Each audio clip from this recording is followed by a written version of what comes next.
All right guys, so in today's video, we're gonna be going over how accurate these at-home soil pH tests are, and we're gonna compare it to my soil sample that I sent out to UCONN, University of Connecticut, and the results I got back from them. So let's get into it.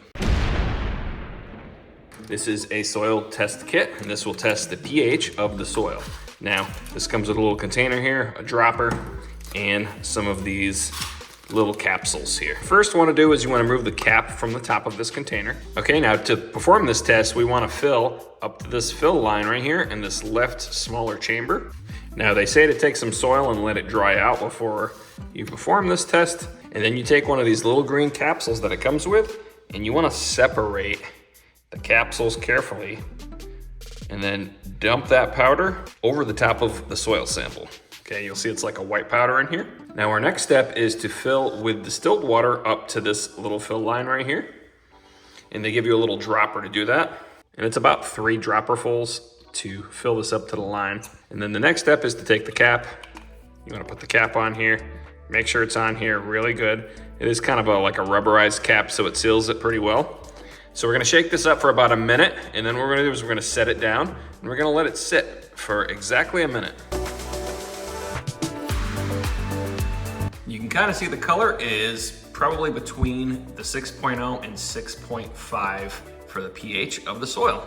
Now, what we're gonna do is we're gonna compare this to the lab results from UCONN. Now, before we go over the lab results, I expect them to be very accurate, probably more so accurate than this DIY home test. They're using lab equipment and specific processes to extract the pH and nutrient values from your soil. With that being said, this is just a secondary option for you if you don't feel like sending your sample into a college, you don't feel like waiting a week or 2 or more, or you prefer not to use one of the online testing services because some of them can be a little pricey. So with that being said, let's go over the results now. We're gonna compare the two now. So if you look right here, my soil pH is 5.5. All right, now on the home test, it looked to be about 6.0, so it's within a half. I mean, that's pretty reasonable, I think. Now, the great thing about having your soil tested at a university or some kind of soil lab is they're gonna give you detailed results with all of the nutrient amounts per acre. It's gonna give you your values if you're below or above optimum.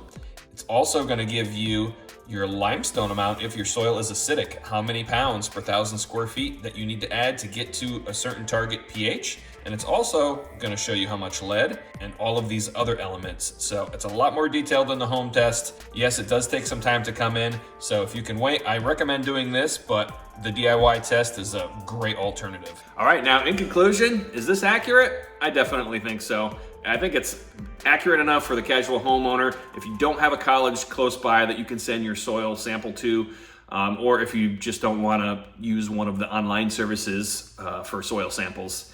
And fairly cheap. I'll drop a link in the description. I mean, it was within a half on the pH scale. It's going to let you know if you have acidic or alkaline soil, and you can go from there and add whatever you need to bring that pH level right to the perfect level and have great grass growth. So thanks for watching, guys. If you found the video useful, make sure to hit like and consider subscribing if you're not. A lot of you guys watch these videos, you're not subscribed.